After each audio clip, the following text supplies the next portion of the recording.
شکریہ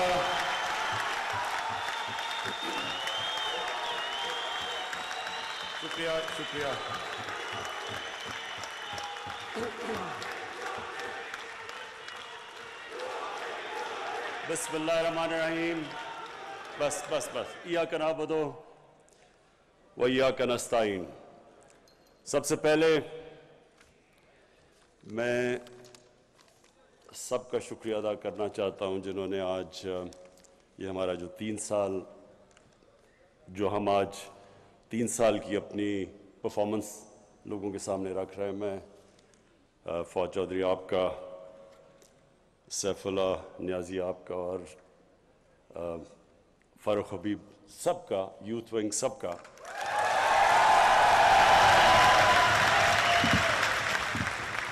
کہ اور ایک منٹ اس کے علاوہ ہاں یوتھ ونگ کا شکریہ ادا کر دیا. اب میں سب کو ویلکم کرتا ہوں یہاں.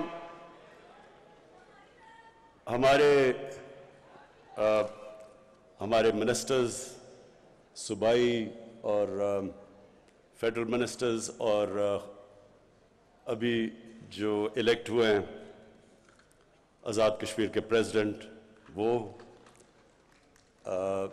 گلگت بلتستان کے چیف منسٹر، گورنرز، سب کو میں آج یہاں ویلکم کرتا ہوں. اچھا جی، اب میری یہاں ٹیم بیٹھی ہوئی ہے. میں ابھی فیصل جاوید کو دیکھ رہا تھا کہ یہ اتنا وہ دھرنا مس کرتا ہے کہ وہ جب مائک مل جائے وہ چھوڑتا ہی نہیں. اب مائک اس کو یاد آ جاتا ہے وہ. اور عمران اسماعیل، اور پھر عطا اللہ خیل، عیسیٰ خیل بھی، کہ ہم نے ساری کیمپین کی، جو کیمپین ہماری تھی وہ ساری مجھے یاد ہے عیسیٰ عطا اللہ کے ترانے کے اوپر. اور پھر ابرار، آپ کا بھی جو ٹیلنٹ ہے ماشاءاللہ میں داد دینا چاہتا ہوں، بڑا ورسٹائل ہے آپ کا ٹیلنٹ.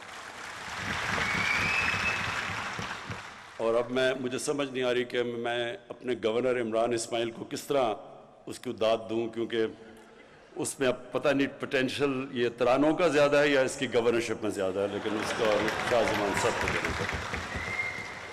اچھا جی، میں یہ 3 سالہ جو ہماری پرفارمنس ہے وہ آپ کے سامنے رکھنے سے پہلے میں ایک چیز، کیونکہ جو یوتھ ہے یہ ہمارا فیوچر ہے، ہماری زیادہ تر آبادی،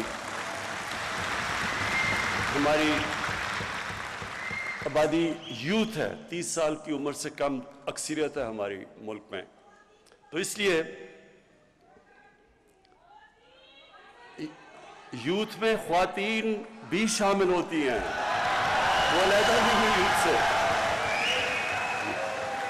اچھا ایک منٹ، یوتھ ونگ آپ نے چپ کر کے شور نہیں بچانا، آرام سے سننی ہے میری بات. اب سنیں، نعرے نہیں، ابھی نعرے نہیں.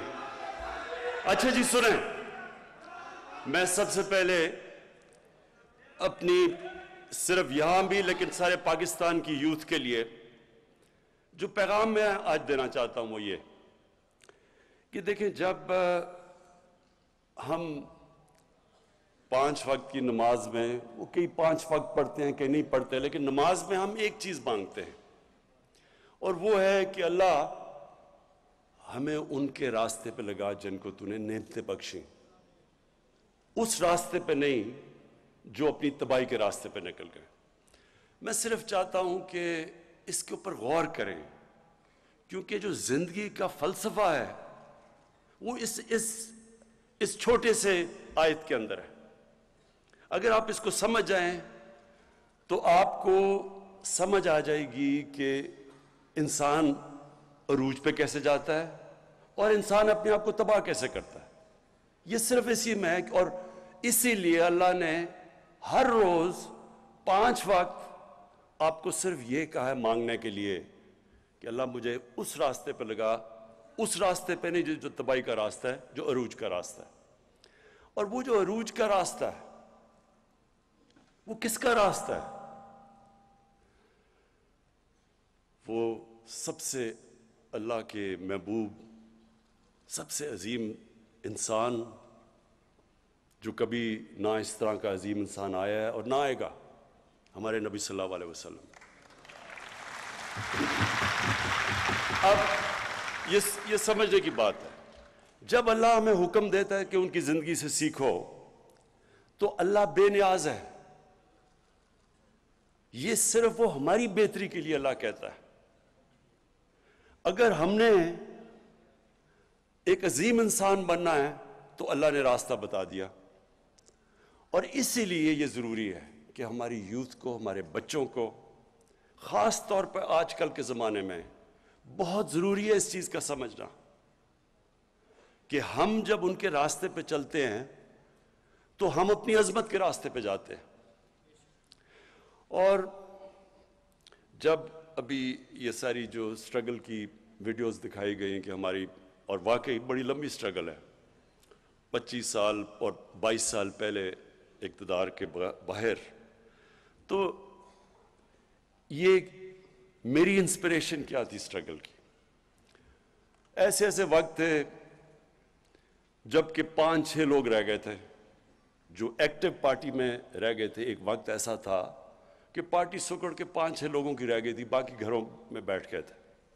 اور اونچ نیچ آتی ہے، ہر تنظیم میں، انسان کی زندگی میں اونچ نیچ آتی ہے، اور وہ جو برا وقت تھا، اور جب لوگ مذاق اڑاتے تھے، مجھے کئی لوگوں نے کہا کہ جی ہمیں شرم آتی ہے، ہم جب گھر جاتے ہیں ہمارا مذاق اڑتا ہے کہ آپ تحریک انصاف میں ہیں۔ کئی میرے لوگ، میرے اپنے، بلکہ یہاں بھی 1-2 بیٹھے ہوں گے جن کو یاد ہوگا کہ وہ جب گھر جاتے تھے تو ان کی بیوی کیا کہتی تھی جب وہ کہتے تھے میں تحریک انصاف میں ہوں۔ تو یہ میری انسپریشن، سوچے نا، میں ایک انسان جس کو اللہ سب کچھ دے چکا تھا، بڑا نام تھا، کوئی کسی چیز کی کمی نہیں تھی، تو سوچے کہ مجھے یہ بار بار یہ سننا پڑتا تھا، مذاق اڑاتے تھے لوگ۔ کئی لوگ ویسے ہی کرکٹ کے دنوں میں میرے خلاف ہوئے تھے، کیونکہ وہ جیلسی ہوتی ہے نا، جو کامیاب انسان ہوتا ہے اسے لوگ جیلس ہوتے ہیں، تو وہ ان کو موقع مل گیا کہ اچھا جی اب تو یہ نیچے آیا تو اس کو برا بھلا کہو۔ دیکھیں، میں نے صرف ایک چیز میں دیکھتا تھا کہ ہمارے نبی صلی اللہ علیہ وسلم، انہوں نے بھی بڑا مشکل وقت گزارا، اللہ کے حبیب تھے، انسان جس کو سب سے زیادہ اللہ پسند کرتے تھے، تو اگر اللہ ان کو 13 سال ان کی زندگی اگر آپ سٹڈی کریں تو کتنے مشکل وقت سے وہ گزرے تھے، کوئی ضرورت نہیں تھی ان کو، کامیاب تھے، وہ خوش تھے، کامیاب بزنس مین تھے، تاجر تھے، کوئی ان کو ضرورت نہیں تھی، سارے عزت کرتے تھے، صادق اور امین تھے، فیصلے کرانے کے لیے سارے ان کے پاس جاتے تھے۔ تو ایک دم جب وہ رائے حق پہ آئے تو لوگوں نے مذاق اڑایا ان کا، کیا کیا نہیں کیا ان سے، اور وہ کتنی تکلیف سے گزرے۔ تو میں ہمیشہ ان کی زندگی سے سیکھتا تھا، کیونکہ ہمیں قرآن میں حکم تھا، اور یہ آپ سب کے لیے، اور میں خاص طور پہ اپنے یوتھ کے لیے کہنا چاہتا ہوں۔ دیکھیں، یہ جو 2 راستے ہیں کہ ان کے راستے پہ لگا جن کو نعمتیں بخشیں، تو کیا وہ نعمتوں کا راستہ آسان راستہ ہے؟ اگر آسان ہوتا تو سب سے زیادہ نعمتیں تو انہوں نے نبی صلی اللہ علیہ وسلم کو بخشی تھی، تو ان کا تو بڑا مشکل راستہ تھا۔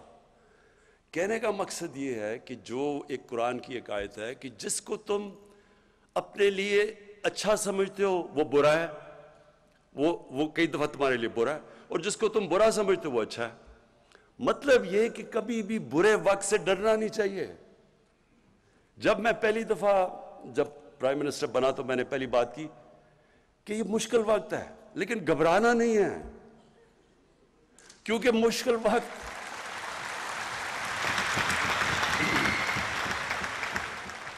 کیونکہ میں نے تو اپنی ساری زندگی مشکل وقت دیکھے ہیں۔ جب آپ سپورٹس کھیل رہے ہیں اور اوپر کوشش کر رہے ہیں کہ سارے ملک میں ٹاپ 11 کھلاڑیوں میں آؤ، پھر دنیا کا مقابلہ کرو، تو وہاں تو اونچ نیچ ہوتی ہے، ہار جیت ہوتی ہے، کئی دفعہ لوگ تالیاں بجا رہے ہیں، وہی آپ گراؤنڈ میں جا رہے ہیں تو سارا سٹیڈیم تالیاں بجا رہا ہے، اور وہ آپ 0 پہ آؤٹ ہو کے واپس آ رہے ہیں تو وہی 2 منٹ میں سوئچ کر کے آپ کو گالیاں نکال رہے ہیں، مذاق اڑا رہے ہیں آپ کا۔ تو یہ اونچ نیچ زندگی کا حصہ اور جو سپورٹس ہیں یہ سب سے زیادہ آپ کو تیار کرتی ہیں سٹرگل کرنے کے لیے، کیونکہ مسلسل سٹرگل ہے، یا آپ ہار رہے ہیں جیت رہے ہیں۔ تو اس لیے جب پاکستان کے نوجوانوں یہ کبھی یہ نہ سمجھنا کہ زندگی آسانی سے ہو جائے گی، اگر آسان زندگی ہے تو اس کا مطلب کہ آپ زندگی میں آپ کی کوئی حیثیت نہیں ہے۔ جو بھی انسان رائے حق پہ کھڑا ہوتا ہے اس کو مشکلوں کا سامنا کرنا پڑتا ہے۔ جو بھی اللہ نے پیغمبر دنیا میں بھیجے وہ ساروں نے مشکلوں کا سامنا کیا، اور وہی آپ مانگتے ہیں وہ راستہ۔ لوگ چاہتے ہیں آسانیاں لیکن راستہ مانگ رہے ہیں نعمتوں کا، جس کو اللہ نے نعمتیں بخشی ہیں۔ تو پہلے میں صرف آپ کو یہ تیاری کرنا چاہتا ہوں کہ دیکھیں، یہ کبھی نہ سمجھیں کہ جب مشکل وقت آتا تو رونا دھونا شروع کر دیں اور مشکل وقت آیا کیوں۔ وہ تو اللہ کا ایک نظام ہے، اونچ نیچ۔ اور جب مشکل وقت آتا ہے، اگر آپ مشکل وقت کو صحیح طرح سمجھ لیں اور اینالائز کر لیں تو وہی آپ کا عروج کا راستہ بن جاتا ہے۔ جب ایک کھلاڑی، میں جب کرکٹ کھیلتا تھا میرے سے زیادہ ٹیلنٹڈ کھلاڑی تھے، لیکن میں ان سے آگے کیوں نکل گیا؟ کیونکہ جب میرا مشکل وقت آتا تھا، میں فیل ہوتا تھا، تو میں اس کا پورا تجزیہ کرتا تھا، رات کو سوتا نہیں تھا جب تک میں نے یہ نہ سمجھ لیا ہو اپنی ذہن میں کہ کیا میں نے غلطیاں کی۔ غلطیاں جب میں ٹھیک کرتا تھا تو میں پہلے سے بہتر ہو جاتا تھا۔ اور یہی ہے ایک ہی طریقہ اوپر جانے کا۔ کوئی بھی دنیا میں کسی نے آج تک بڑا کام نہیں کیا جو فیل نہیں ہوا۔ یہ کوئی ناممکن ہے کہ کوئی اٹھ کے ایک دم سیدھا ایک پرچی پکڑ کے اور لیڈر بن جائے، ایسے نہیں ہو سکتا۔ آپ کو جب تک ایک مشکل سٹرگل سے آپ نہیں گزرتے کسی چیز میں آپ بڑا کام نہیں کر سکتے۔ کوئی بھی لیڈر آج تک شارٹ کٹ لے کے نہیں بنا۔ قائد اعظم کی سٹرگل دیکھیں، میں تو ایک لیڈر مانتا ہوں پاکستان کا، قائد اعظم، اور ان کی کبھی سٹرگل دیکھیں کتنی تھی، جس طرح انہوں نے سٹرگل کیا ہے، اور آخر میں جو بیماری کے اندر انہوں نے سٹرگل کیا ہے، اس لیے آج، اور اپنی ذات کے لیے نہیں کیا، ایک بڑے مقصد کے لیے کیا۔ تو آج تک اور جب تک پاکستان رہے گا لوگ قائد اعظم کو دعائیں دیں گے۔ تو اس لیے کوئی بھی آج دنیا میں لیڈر اٹھا دیں وہ ایک سٹرگل کر کے اوپر آتا ہے، اور سٹرگل ہوتی ایسے ہے کہ جب آپ نیچے آتے ہیں آپ ہاتھ نہیں کھڑے کر دیتے، آپ دیکھتے ہیں کہ میں کیا غلطیاں کر رہا ہوں، پھر ان کے اوپر محنت کرتے ہیں، وہ غلطیاں دور کرتے ہیں، اور پھر پہلے سے زیادہ آپ اوپر چلے جاتے ہیں۔ تو اس لیے یہ جو 3 سال تھے ہمارے، بڑے مشکل سال گزرے ہیں۔ مشکل سال اس لیے گزرے کہ پہلے تو ملک کو بینکرپٹ کر کے چلے گئے۔ ملک میں جو ہمارے پاس پیسہ تھا، جو ہمارے ریزروز تھے، جو ہماری لائبلٹیز تھیں، جو ہم نے باہر لوگوں کو قرضے لیے ہوئے تھے، پیسے دینے تھے، ہمارے پاس پیسے ہی نہیں تھے ان کو قسطیں واپس کرنے کی۔ ہم نے ڈیفالٹ کرنا نہیں تھا، ہم ڈیفالٹ کر رہے تھے پیمنٹس کے اوپر، کیونکہ ہمارے پاس فورن ایکسچینج ہی نہیں تھا۔ ہماری جتنا ہم نے باہر پیسے دینے تھے ہمارے پاس اتنے ریزروز ہی نہیں تھے۔ تو تب ہم نے حکومت سنبھالی تھی۔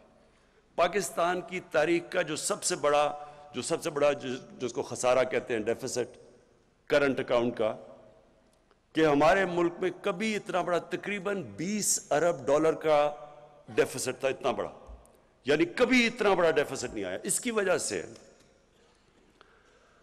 ہمیں اگر یہ نہ مدد کرتے ہماری سعودی عربیہ، یو اے ای اور چائنا، اس وقت ہماری یہ نہ مدد کرتے، تو یہ جو مہنگائی اور جو مشکل وقت گزری ہماری قوم، وہ کچھ بھی نہیں ہے جو ہم نے گرنا تھا، کہ جس طرح روپے نے نیچے جانا تھا۔ کیونکہ اگر ہمیں پیسے نہ یہ باہر دیتے اس وقت مشکل وقت میں، تو روپے نے گر جانا تھا اور نیچے۔ جب جتنا بھی روپیہ گرا، اس سے بھی آپ سب کے سامنے ہے جو مہنگائی آئی پاکستان میں، کیونکہ جتنی چیزیں باہر سے آنی تھی، تیل، بجلی، اس کی وجہ سے افیکٹ، ساری چیزیں مہنگی ہو گئی۔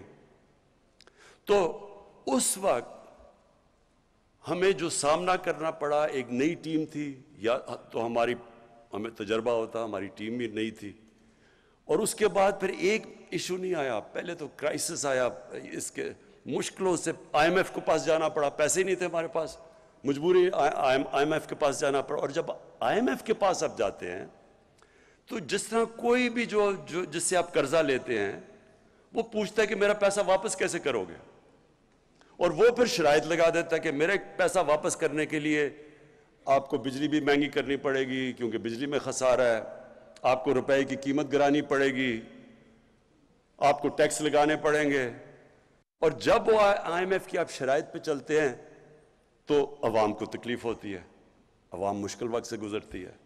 تو ہم اس مشکل وقت سے سال کے بعد نکل ہی رہے تھے کہ کرونا آ گیا۔ کرونا سے پہلے بھی ایک چیز ہوئی، پلوامہ آ گیا۔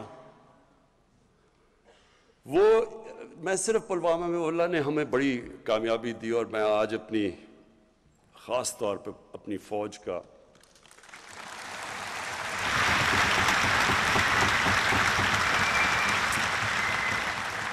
خاص طور پہ ان کا اس لیے شکریہ ان کا ادا کرتا ہوں، اللہ کا شکر کرتا ہوں کہ ہمارے پاس ایسی فوج اور ایئر فورس ہے، کیونکہ جب وہ فیصلہ کرنا تھا، اور بڑا ایک جب انہوں نے ہماری پاکستان میں آ کے رات کو وہ بمباری کی ان کے جہاز نے، تو اس وقت مجھے احساس ہوا کہ اگر ہمارے پاس اس طرح کی فوج نہ ہو جو ہمیں کانفیڈنس ہو کہ یہ ہمیں سیکیورٹی دے گی، تو کتنا ایک طاقتور، ایک بڑا ملک، 7 گنا زیادہ بڑا ملک، اس کے سامنے کیا کرے گا، ہماری عوام کیا کرے گی؟ تو ادھر احساس ہوتا ہے اپنی فوج کا۔ اور پھر مجھے یہ ان 3 سالوں میں جو سب سے زیادہ تکلیف ہوئی کہ جس طرح یہ جو مافیا ہے، انہوں نے ہماری فوج کے خلاف جو تقریریں کی، جو سٹیٹمنٹس دی، دیکھیں میں نے بھی فوج کی تنقید کی ہوئی ہے ماضی کے اندر، میں نے بھی کی ہے، کوئی بھی ادارہ ہے، عدلیہ ہے، وہ بھی غلطیاں کرتی ہے، فوج بھی غلطیاں کرتی ہے، ہم پولیٹیشنز غلطیاں کرتے ہیں، لیکن یہ تو نہیں مقصد کہ آپ اپنی فوج کو برا بھلا کہنا شروع ہو جائیں، فوج کے پیچھے پڑ جائیں، اور فوج کے پیچھے اس لیے پڑے ہیں کہ آپ چاہ رہے ہیں کہ کسی طرح فوج گورنمنٹ کو گرا دے، یا اپنے آپ کو ڈیموکریٹس کہتے ہیں اور ان کے پیچھے پڑے ہوئے ہیں کہ ایک ڈیموکریٹک گورنمنٹ کو گرا دیں۔ تو اس لیے جو انہوں نے تنقید کی، اور باہر جو پوری ہمیں پتہ ہے کہ ہندوستان کی لابی پوری طرح کوشش میں ہے کہ پاکستانی فوج کو برا بھلا کہے، اس کے پیچھے پڑے۔ ابھی جو افغانستان میں ہو رہا ہے، پورا زور لگایا ہوا ہے کہ جی یہ طالبان صرف جیتے ہیں پاکستان کی فوج کی وجہ سے، اور پوری کیمپین چلی ہوئی ہے ہماری فوج کو ڈسکریڈٹ، اور اب سے نہیں، دیر سے چل رہی ہے، اور یہاں بیٹھے ہوئے لوگ پورا انہوں نے محاذ بنایا ہوا ہے فوج کے خلاف۔ اور میں یہ آپ کو کہتا ہوں کہ مجھے میں نے ویلیو کیا اپنی فوج کو جب وہ پلوامہ ہوا، کہ ہمیں ایک کانفیڈنس تھا، اس لیے ہم دلیری سے ان کو کہہ سکتے تھے، نریندر مودی کو، کہ اگر تم نے کچھ کیا تو ہم تمہیں واپس جواب دیں گے۔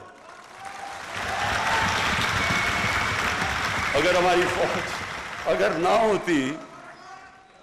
نہ ہوتا یہ، تو خود سوچ لے کہ میں نے پتہ نہیں کیا مشکل وقت گزرنا تھا۔ اچھا، اس کے بعد کرونا ہو گیا۔ اب کرونا کے اندر آپ لوگوں کو پوری طرح اندازہ نہیں ہے کہ وہ کتنا ہمارے لیے مشکل وقت تھا۔ ایک منٹ بس، اب آپ نے مجھے انٹرپٹ نہیں کرنا، اوکے؟ ساتھ والوں نے پکڑ کے اس کو باہر نکال دینا اگر کیا۔ اچھا سنیں ذرا،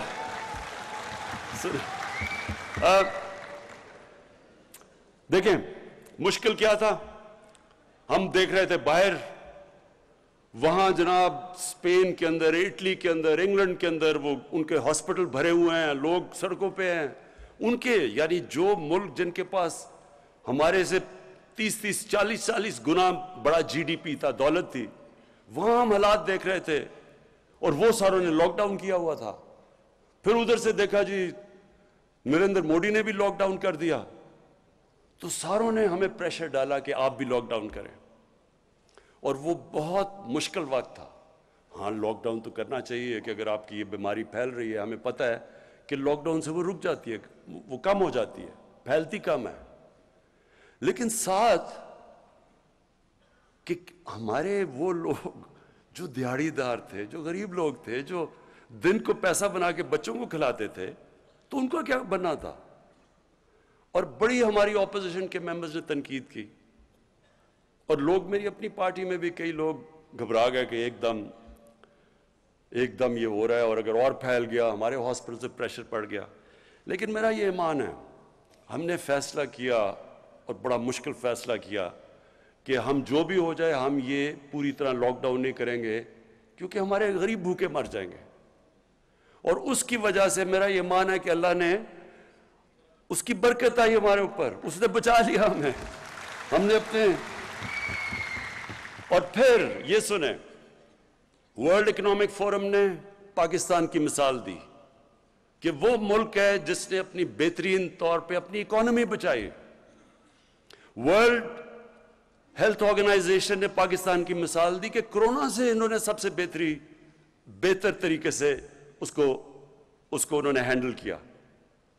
اور پھر اکانومسٹ نے کہا کہ پاکستان وہ دنیا میں 3 ملکوں میں سے ہے جس نے اپنی اکانومی بھی اور کرونا کو بھی ہینڈل کیا۔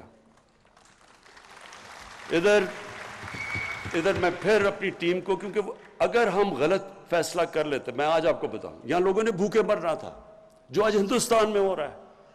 اگر ہندوستان کے اندر جس طرح کی غربت آئی ہے، جس طرح کو انہوں نے لاک ڈاؤن لگایا، اور جس طرح مجھے پارلیمنٹ میں اپوزیشن والے کہہ رہے تھے، مثالیں دے رہے تھے ہندوستان کی، تو آج ہمارے ملک کے اندر جس طرح کی غربت تھی آپ اندازہ نہیں لگا سکتے، کیونکہ ساری دنیا کے اندر کرونا کے اندر غریب پس گیا۔ لاک ڈاؤن سب سے زیادہ تباہی مچاتا ہے غریب کو۔ تو اس میں اپنی جو ٹیم تھی میری NCOC کی، اسد عمر اور ڈاکٹر فیصل، میں خاص طور پہ آپ کو خراج تحسین آج پیش کرنا چاہتا ہوں کہ بڑے ہمارے اچھے فیصلے ہوئے اور اللہ نے ہمیں وہاں سے نکالا۔ اچھا، اب میں ذرا آپ کو صرف 3 سال کی ہم نے اپنی پرفارمنس بتانی تھی، تو میں ذرا صرف آپ کے سامنے رکھنا چاہتا ہوں کہ ہم جب آئے تھے تو تقریباً $20 ارب کا خسارہ تھا۔ آج وہ خسارہ 3 سال کے بعد $20 ارب سے $1.8 ارب پہ رہ گیا۔ ہمارے فورن کرنسی ریزروز جب ہم آئے تھے تو پورے ملا کے $16.4 ارب تھا، اور آج ماشاءاللہ ہمارے $27 ارب پہ ریزرو چلے گئے ہیں۔ ہمارے جو ٹیکس کلیکشن تھی، یعنی کہ دیکھیں، جب ایک گھر میں مثلاً ایک گھر جب مقروض ہو جاتا ہے تو وہ کیا کرتا ہے؟ اس کو اپنے خرچے کم کرنے پڑتے ہیں اور اپنی آمدنی بڑھانی پڑتی ہے، اور کوئی طریقہ، جب سے اللہ نے دنیا ایجاد کی ہے اس کے علاوہ کوئی طریقہ نہیں ہے اس میں سے نکلنے کا۔ تو جب آپ خرچے کم کرتے ہیں تو لوگوں کو تکلیف ہوتی ہے۔ ایک گھر دیکھ لینا، گھر میں آپ خرچے کم کریں گے تو لوگ اپنا کھانا پینا کم کریں گے، مرغی سے دال روٹی پہ آ جائیں گے، اور بچوں کو اچھے سے سکول سے نکال کے دوسرے سکول میں ڈال دیں گے، کیونکہ آپ کو مشکل وقت سے تو گزرنا پڑتا ہے۔ ہر گھر کو جب یہ ایک گھر مقروض ہو جاتا ہے اس کو یہ کرنا پڑتا ہے، تو تب گھر والوں کو تکلیف ہوتی ہے۔ تو وہ بڑی تکلیف سے ہمارے لوگ گزرے، اور میں یہ بھی اللہ کا شکر کرتا ہوں کہ بڑی ماشاءاللہ ہماری ایک دلیر قوم ہے، ہم اس سے بڑے صبر سے نکلے۔ تو پھر ہماری جو کلیکشن تھی، ٹیکس کلیکشن، ہماری ٹیکس کلیکشن جب ہم آئے تھے تو 3,800 ارب تھی۔ 3,800 ارب روپیہ ہماری ٹوٹل ٹیکس کلیکشن تھی۔ آج وہ پہنچ گئی ہے 4,700 ارب پہ ہماری ٹیکس کلیکشن۔ اور یہ جو سارے میں آپ کو فگرز دے رہا ہوں یہ اسحاق ڈار کے نہیں ہیں، یہ اصل ہیں۔ اس کے بعد ہماری جو ریمیٹنسز ہیں جو باہر سے، اور ہمیشہ یہ یاد رکھے آپ کا اس ملک کا سب سے بڑا اثاثہ بیرون ملک پاکستانی ہے، یہ سب سے بڑا ہمارا اثاثہ ہے۔ انہوں نے ہمیں اس وقت، ہمیں اس قوم کو ان کا خاص شکریہ ادا کرنا چاہیے، کیونکہ انہوں نے ہمیں بڑے مشکل وقت سے نکالا۔ ہماری ریمیٹنسز تھیں جب ہم آئے، جو اوورسیز پاکستانی جو پیسہ بھیجتے تھے وہ تھی 19.9 ارب ڈالر، اور آج ہماری ریمیٹنسز پہنچ گئی ہیں 29.4 ارب ڈالر، تقریباً 10 ارب ڈالر ایکسٹرا ریمیٹنسز آئیں۔ اچھا، پھر جو ہمارا، جس وقت ہم بالکل شروع میں آئے تو جب خرچے کم کیے، ہماری اکانومی کمزور ہوئی، بے روزگار ہو گئے۔ آج دیکھیں ذرا حالات، آج ہمارے جو اکانومی، جو انڈسٹری جو اٹھاتی ہے اکانومی، اس میں جو اضافہ ہوا ہے وہ 18% ہوا ہے۔ یہ 10 سال کے بعد ہماری اتنی تیزی سے انڈسٹری اوپر جا رہی ہے، جس سے لوگوں کو روزگار بھی مل رہا ہے۔ اور ہمارا جو کنسٹرکشن کا سیکٹر ہے جو سب سے زیادہ روزگار دیتا ہے، اس میں سیمنٹ 42% اس کی سیلز بڑھی ہے۔ ہمارے جو ایگریکلچر ہے، 1100 ارب روپیہ ہمارا اضافی کسانوں کے پاس گیا ہے، اضافی گیا ہے، اور اس کے اور وہ نظر آتا ہے کہ ریکارڈ ہماری موٹر سائیکلوں کی بکی ہیں، ریکارڈ ٹریکٹر ہمارے بکے ہیں، اور گاڑیوں کی سیل 85% بڑھ گئی ہے۔ ٹویوٹا نے اپنی ساری تاریخ میں اتنی گاڑیاں نہیں بیچی جو آج بیچی ہیں۔ اس کا مطلب کہ لوگوں کے اندر خوشحالی آ رہی ہے۔ اور پھر جو ہمارے آنے سے، اب جو میں دوسری چیز کہنا چاہتا ہوں کہ ہم نے، ہمارا آنے میں تین چیزیں، ہمارا جو سلوگن ہے کہ انصاف، انسانیت اور خودداری۔ تو انصاف کے لیے، انصاف کیا ہے؟ انصاف کا مطلب قانون کی بالادستی، قانون کی حکمرانی۔ میں ذرا صرف آپ کو سمجھاتا ہوں کہ اس میں مقصد، فرق کیا ہوتا ہے۔ جدھر قانون کی حکمرانی ہوتی ہے وہاں سب قانون کے سامنے ایک برابر ہوتے ہیں۔ جب طاقت کی حکمرانی ہوتی ہے تو طاقتور کے لیے قانون اور کمزور کے لیے دوسرا۔ میں آپ کو ایک مثال دیتا ہوں جو پاکستان میں، اگر آپ کو آسانی سے آپ سمجھ جائیں گے کہ اصل میں ہمارا ملک کا سب سے بڑا مسئلہ کیا رہا ہے، اور وہ ہے کہ یہاں رول آف لا، قانون کی حکمرانی نہیں ہوئی۔ آصف زرداری 88 سے لے کے 90 تک پیپلز پارٹی کی حکومت پاور میں تھی، 90 کو ان کی گورنمنٹ جاتی ہے اور نون لیگ آ جاتی ہے۔ Asif Zardari prime minister house سے سیدھا جیل میں چلے جاتے ہیں کرپشن پہ۔ 93 کے اندر نون لیگ کی حکومت چلی جاتی ہے، پیپلز پارٹی واپس آ جاتی ہے۔ آصف زرداری سیدھی جیل سے اٹھ کے پرائم منسٹر ہاؤس، پھر 96 میں پھر پیپلز پارٹی حکومت جاتی ہے، وہ پھر پرائم منسٹر ہاؤس سے سیدھا جیل۔ اس کا مطلب کیا کہ جب وہ طاقت میں ہیں تو پاکستان کا قانون ان کو نہیں پکڑ سکتا، وہ صرف جب اپوزیشن میں جاتے تھے تو قانون پکڑتا تھا۔ تو دیکھیں، یہ صرف میں آپ کو اس لیے مثال دے رہا ہوں، کوئی بھی ملک، یہ ذہن میں ڈال لیں، کوئی ملک ترقی نہیں کر سکتا جب رول آف لا نہیں ہوتا۔ اور اسی لیے مدینہ کی ریاست میں جب ان کے پاس خوشحالی نہیں تھی، تب شروع میں بڑا مشکل وقت تھا۔ شروع کے اندر تو پہلے 4-5 سال تو مشکل سے امت بچی تھی، جنگ خندق میں، جنگ احد میں مشکل سے بچے تھے، کھانا نہیں تھا، برے حالات تھے، لیکن قانون کی بالادستی قائم کی، قانون سے اوپر کوئی نہیں تھا۔ انہوں نے کہا، نبی صلی اللہ علیہ وسلم نے، کہ تمہارے سے پہلے بڑی قومیں تباہ ہوئیں جدھر یہی طاقتور کے لیے، کمزور کے لیے دوسرا قانون، اور میری بیٹی بھی اگر قانون توڑتی ہے تو اس کو سزا ملے گی۔ کوئی قانون سے اوپر نہیں ہے، اور یہ بیسس ہوتا ہے، دیکھیں کوئی بھی دنیا کی سیولائز سوسائٹی، اس کا بیسس ہوتا ہے رول آف لا، اور یہی ہمارا مسئلہ ہے۔ ہم اس لیے اوپر نہیں، کبھی یہ دیکھیں چھوٹے چھوٹے چور جتنی مرضی چوری کریں، ملک تباہ نہیں ہوتا۔ ملک تباہ تب ہوتا ہے جب عمران خان اور پرائم منسٹر اور اس کے وزیر چوری شروع کرتے ہیں، کیونکہ ملک کا خزانہ تو ہمارے ہاتھ میں ہے۔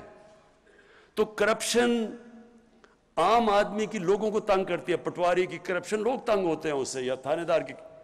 لیکن ملک جو تباہ ہوتا ہے جب اس کے طاقتور، اس کے پرائم منسٹر، وزیر، جب وہ چوری شروع کرتے ہیں. اس لیے ساری دنیا میں آج ڈیولپنگ ورلڈ، جس کو ڈیولپنگ ورلڈ، غریب ملک جو ہیں، ان کے اندر ایک ہی مسئلہ ہے، طاقتور قانون سے اوپر ہے. ایک فیکٹ آئی رپورٹ میں بار بار مثال دیتا ہوں کیونکہ یونائٹڈ نیشنز کے سیکرٹری جنرل نے، اس نے ایک پینل اپنے نیچے بٹھائی اور انہوں نے کہا بتاؤ کہ یہ امیر اور غریب ملکوں میں اتنا فاصلہ کیوں بڑھتا جا رہا ہے. تو فیکٹ آئی پینل کی جو رپورٹ ہے اس نے یہ کہا کہ ہر سال غریب ملکوں سے، ڈیولپنگ ورلڈ سے 1000 ارب ڈالر چوری ہو کے جاتا ہے امیر ملکوں میں اور آف شور اکاؤنٹس میں اور میفیئر کی طرح فلیٹس میں. ہر سال یہ ایسے ہے. میں آپ کو ایک اور مثال دیتا ہوں. جب انگریز ہندوستان میں آیا تو اورنگزیب کے جانے کے بعد ہندوستان کا جو سالانہ آمدنی تھی، جس کو جی ڈی پی کہتے ہیں، وہ 24% تھی دنیا کی جی ڈی پی. دنیا کا سب سے امیر خطہ تھا یہ. اور بنگال مغلوں کا سب سے امیر پروونس تھا. انگریز نے شروع کیا بنگال سے، اور اس نے جب 200 سال حکومت کر کے گیا تو بنگال سب سے غریب صوبہ ہو گیا انگریزوں کا، اور ہندوستان کا جو جی ڈی پی تھا وہ رہ گیا 3%، اور برطانیہ کا جی ڈی پی چلا گیا 24%. کیا ہوا؟ یہاں سے ساری دولت چوری ہو کے ان کے پاس چلی گئی. یہ غریب ہو گیا، وہ امیر ہو گیا. یہی آج ہو رہا ہے دنیا میں. ڈیولپنگ ورلڈ کیوں فاصلے بڑھتے جا رہے ہیں؟ امیر غریب کے فاصلے بڑھتے جا رہے ہیں، امیر اور غریب ملکوں کو، کیونکہ وہاں سے، کیونکہ ان کے پاس قانون کی حکمرانی نہیں ہے، وہاں کا پیسہ چوری ہو کے ان کے ملکوں سے باہر جا رہا ہے. وہ فاصلے، وہ ملک غریب ہو رہے ہیں. وہ جو پیسہ خرچ ہونا ہے تعلیم پہ، صحت پہ، انفراسٹرکچر پہ، وہ چوری ہو کے باہر چلا جاتا ہے. اور جب وہ ڈالر لے کے باہر بھیجتے ہیں تو آپ کی کرنسی کمزور ہو جاتی ہے. کیونکہ یہاں سے اندازہ، ایک رپورٹ تھی 10 سال پہلے کہ 10 ارب ڈالر ہر سال یہاں سے چوری ہو کے، منی لانڈرنگ ہو کے باہر جاتا ہے. تو وہ اگر 10 ارب ڈالر نہ آپ روک لیں تو ہمیں آئی ایم ایف سے قرضہ ہی نہ لینا پڑے.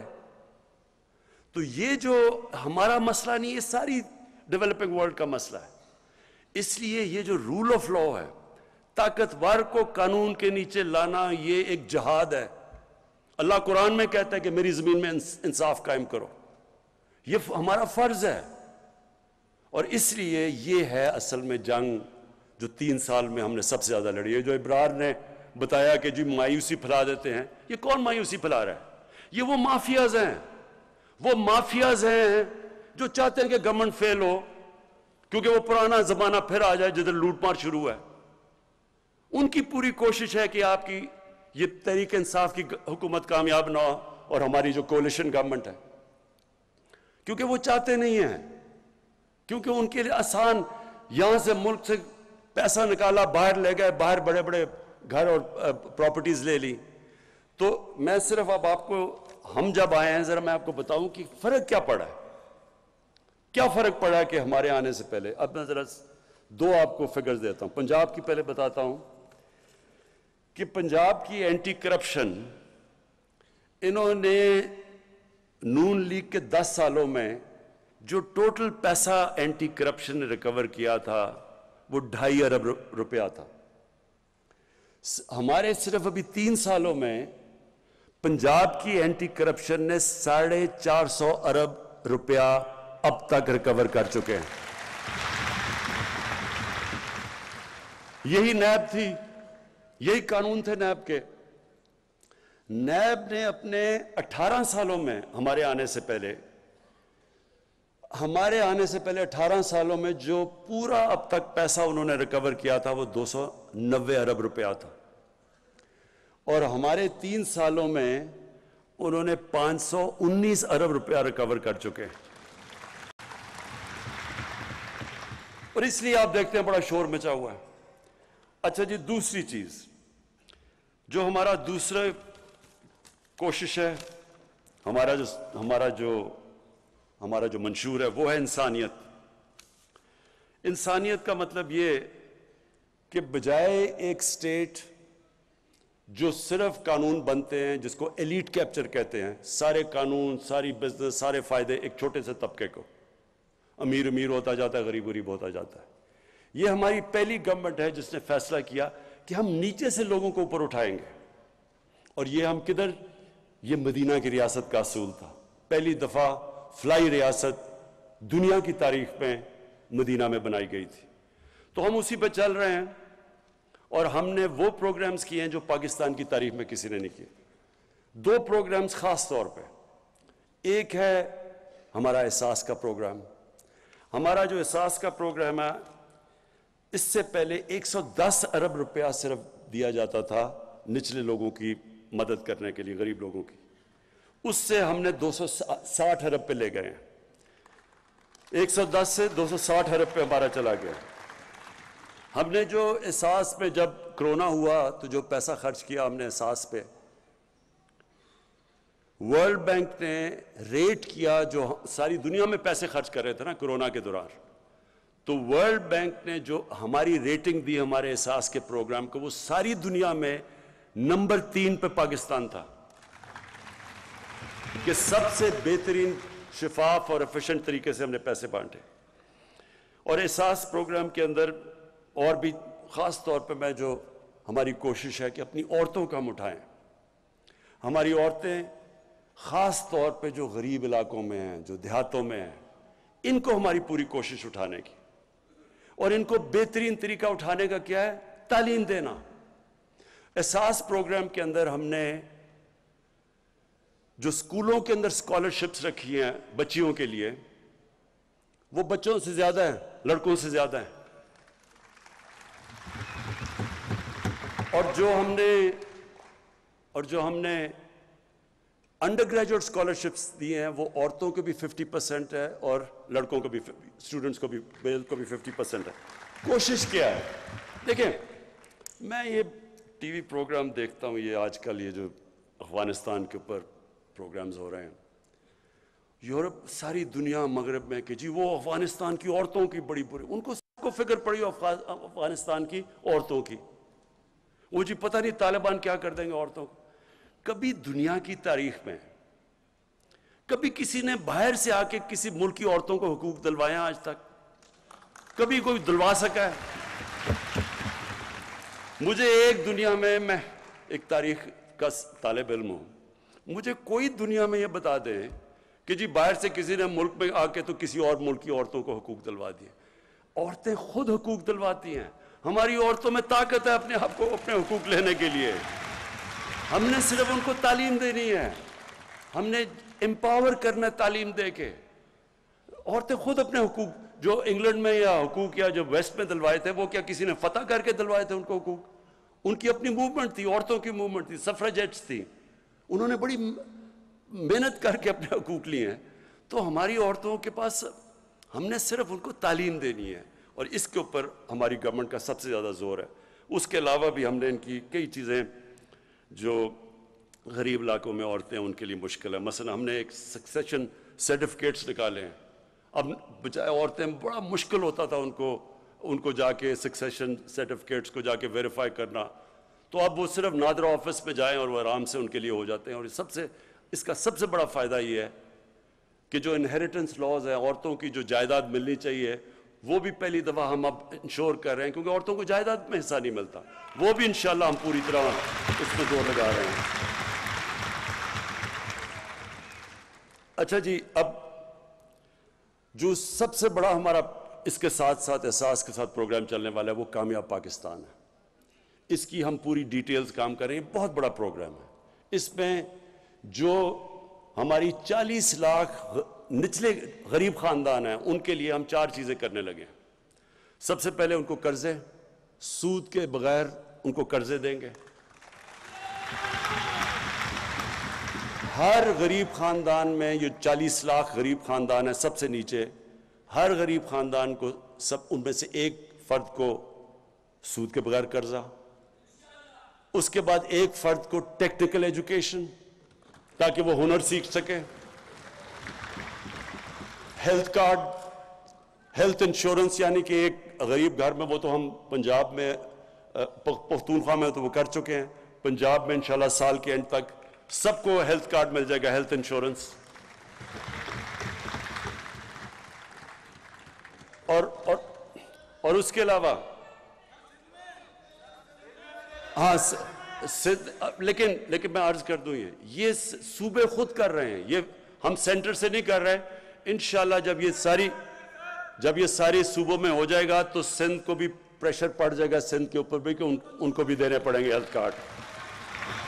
اور پھر جو ہمارا بہت بڑا پروگرام ہے، جو ہم نے افورڈیبل ہاؤسز، لوگوں کو گھر دینے ہیں، غریب طبقوں کو جو آج تک کبھی پیسے ان کے پاس نہیں ہوتے گھر بنانے کے لیے، تو ایک غریب خاندان کو ہم پورا سود ان کو ہم وہ قرضے دیں گے، یعنی جس طرح کہ اگر انہوں نے مہینے کا کرایہ دینا ہے، وہ کرایہ کی جگہ وہ قسط ہو جائے گی اور ان کا گھر اپنا ہو جائے گا. کسانوں کے لیے کسان کارڈ، یہ پہلی دفعہ ابھی پنجاب میں شروع ہے، یہ ہماری ساری انشاءاللہ جدھر بھی آزاد کشمیر میں بھی، گلگت بلتستان اور پختونخوا میں بھی، اس کا مقصد یہ ہوگا کسان کارڈ کا کہ بجائے کسان کے اوپر واؤچرز ہوتے تھے اور بڑے مشکل ہوتے تھے، ان کو پیسہ بھی نہیں نیچے پہنچتا تھا، اب ان کو کارڈ ملے گا.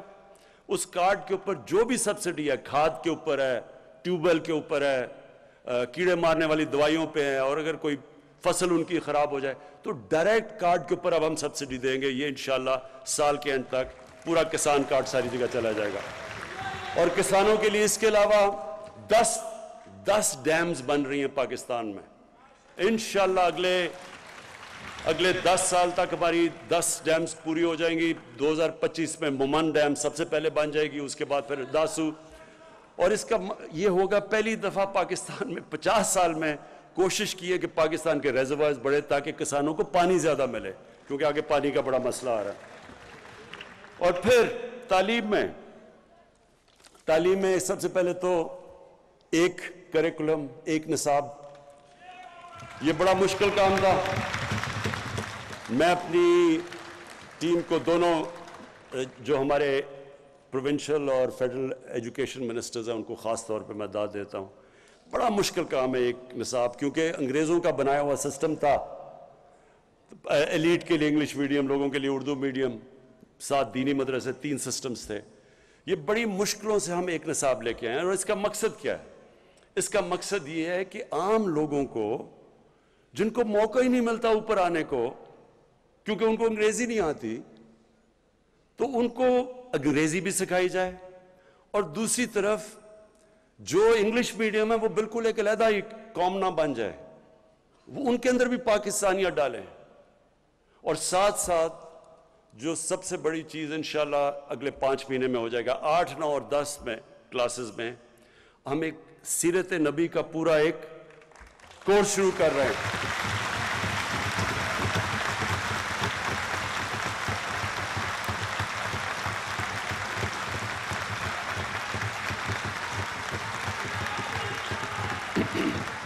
یہ اس لیے ضروری، میں اس لیے سمجھتا ہوں کہ آج جتنا یہ ضروری ہے، کبھی مسلمانوں کی تاریخ میں کبھی یہ ضروری نہیں تھا.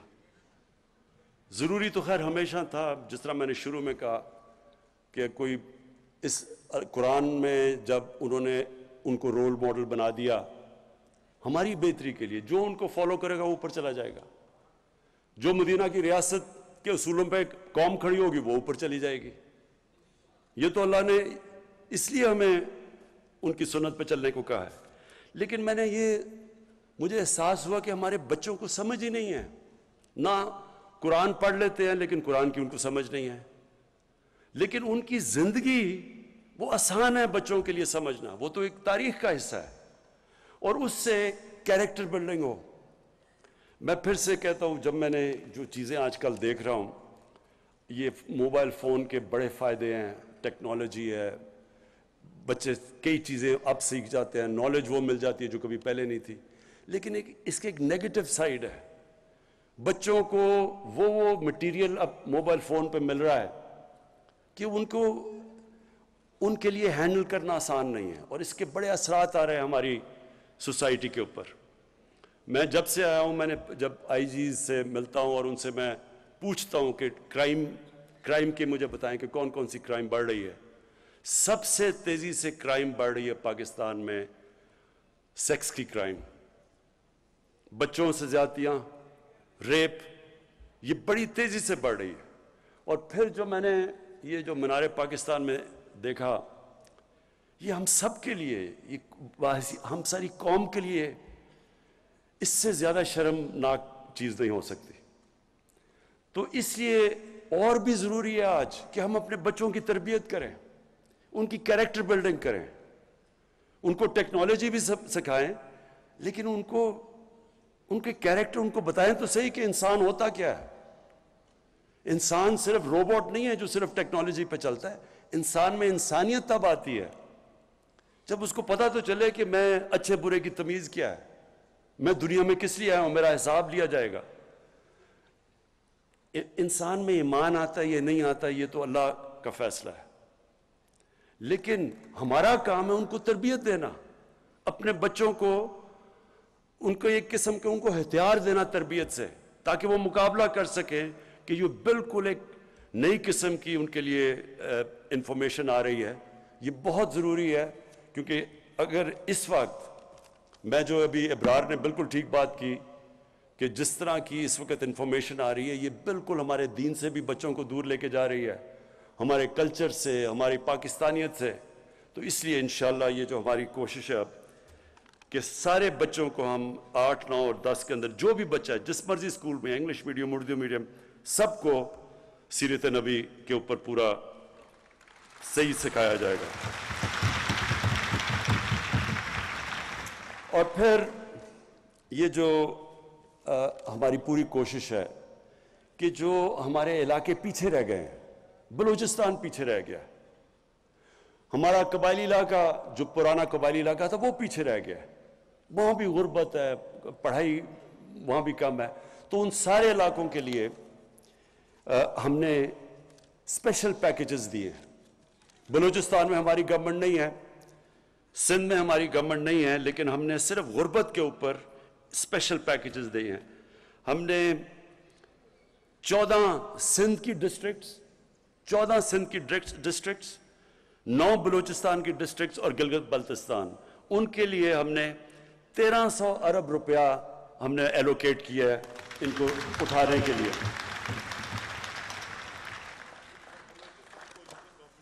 ہاں اچھا، بلوچستان میں ہماری کولیشن گورنمنٹ ہے۔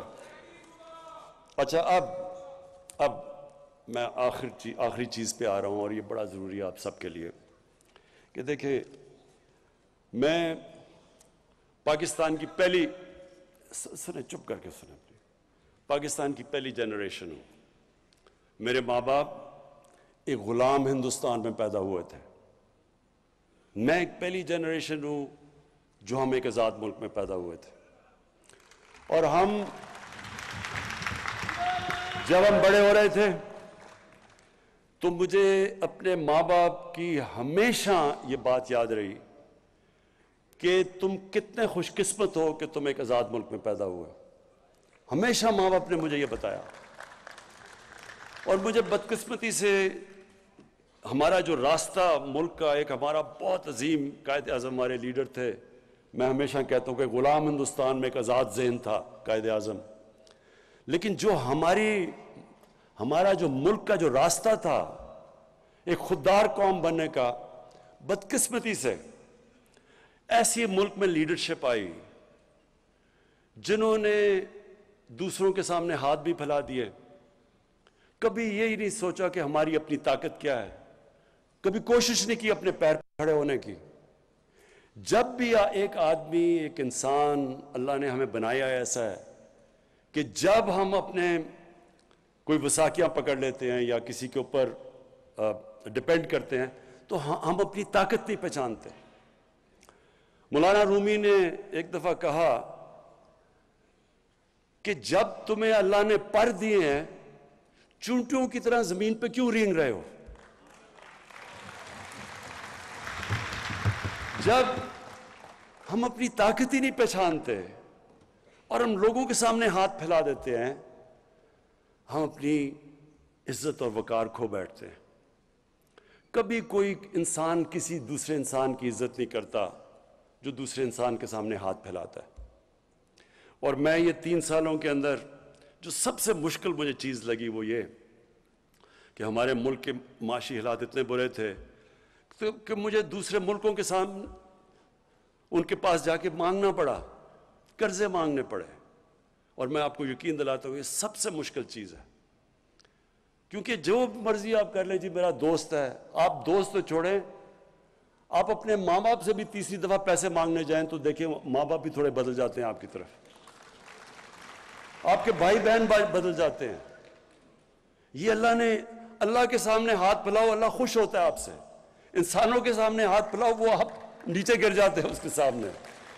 اس لیے ہم نے یہ بڑا غلط راستہ یہ جو چنا، اس کی وجہ سے ہم نے کبھی کوشش ہی نہیں کی اپنا پوٹینشل کہ کتنا عظیم، کتنا بڑا تحفہ دیا اللہ نے۔ ہر قسم کی چیز ہے پاکستان میں۔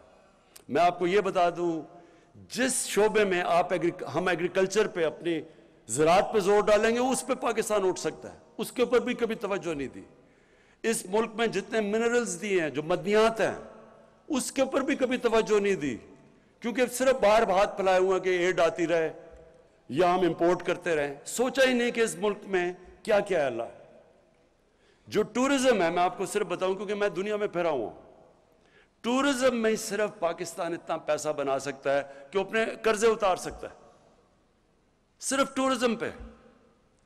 کبھی کسی نے توجہ ہی نہیں دی کیونکہ چھٹیاں ان کی لندن میں تھی۔ کسی کو کیا پتا کہ یہاں پاکستان میں کیا پوٹینشل ہے۔ انڈسٹری کے اندر پاکستان کی انڈسٹری اٹھ رہی تھی، نیشنلائز کر کے ہم نے اپنی انڈسٹری ساری تباہ کر دی 70s میں۔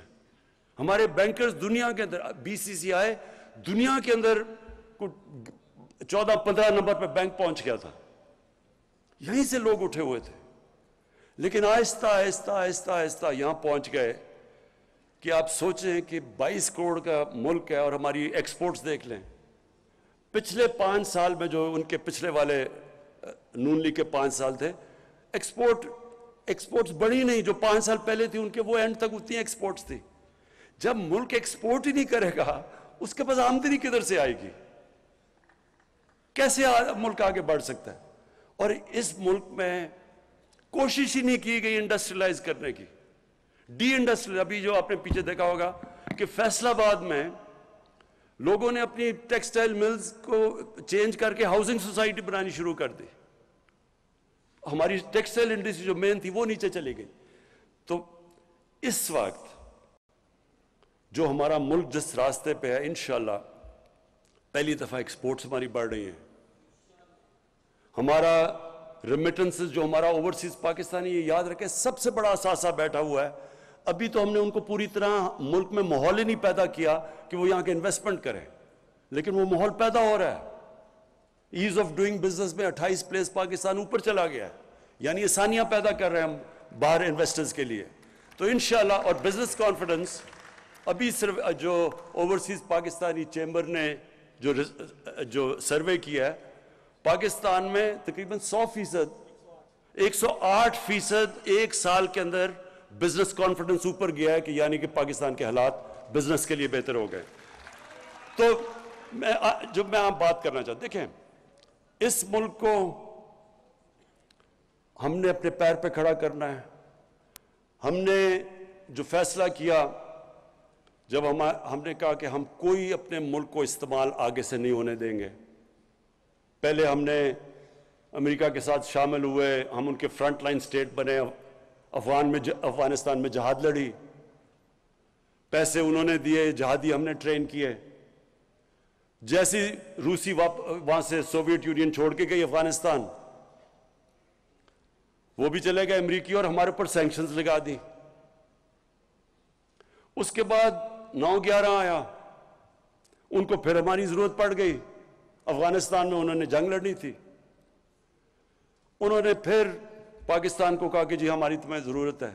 میری طرح کے لوگوں نے کہا کہ ہمیں اس جنگ میں شرکت نہیں کرنی چاہیے، یہ ہماری جنگ نہیں ہے۔ ہمیں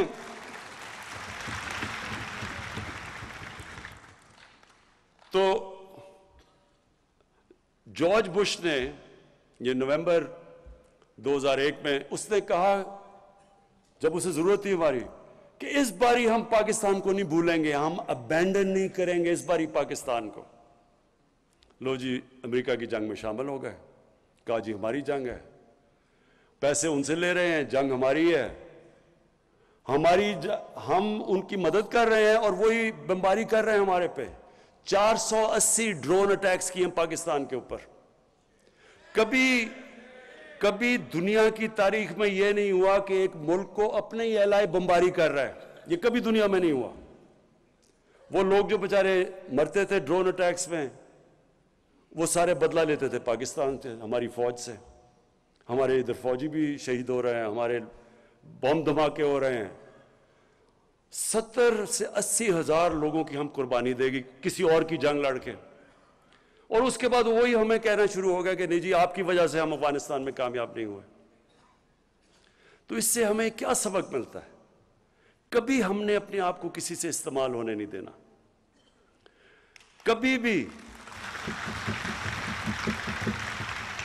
ہم نے اپنے لوگوں کو اس طرح نہیں ہم نے قربان ہونے دینا کسی اور کے لیے, کیونکہ انہوں نے تو کچھ نہیں اپریشیٹ کیا. لوگ ہمارے مرے, تباہی ہماری ہوئی, ڈالر ہمارا, اکانومی ہماری تباہ ہوئی.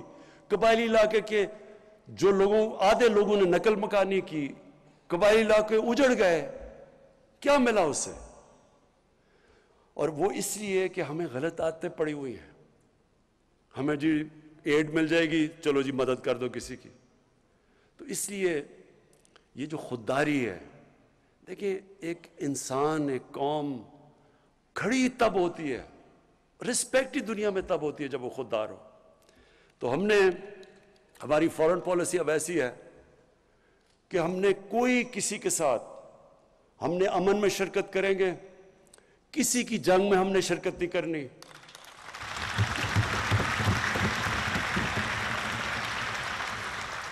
اور افغانستان کے اوپر میں آخری بات کر دوں کہ جو افغانستان میں ہوا, جس طرح 300 تقریباً 3 لاکھ افغان فوج لڑی نہیں. کئی لوگ کہتے ہیں جی دیکھیں بڑے بزدل ہیں وہ لڑے نہیں. یہ ذہن میں ڈالنے کہ افغان قوم دلیر قوم ہے, نہ ڈر قوم ہے, لڑنے والی قوم ہے. اگر وہ نہ ہوتی تو 10 لاکھ افغانیوں نے شہادت دی تھی روسیوں کے خلاف. کوئی قوم اس طرح نہیں لڑی جس طرح انہوں نے اپنی آزادی کے لیے لڑا ہے. تو سوچنے والی بات یہ ہے کہ کیوں یہ قوم نہیں لڑی, کیوں یہ ان کی فوج نہیں لڑی. تھوڑے طالبان تو 70,000 تھے, 3 لاکھ یہ کی فوج تھی, ایئر فورس ان کے ساتھ, جدید ہتھیار ان کے پاس, ٹینکس ان کے پاس, کیوں نہیں لڑی. اور اسی کے اندر پتہ ہے کہ کیوں طالبان جیتے. وہ کیوں نہیں لڑے؟ وہ اس لیے نہیں لڑے کہ کرپٹ گورنمنٹ کے لیے, جو ایک کرپٹ گورنمنٹ ہے اس کے لیے کوئی نہیں لڑتا.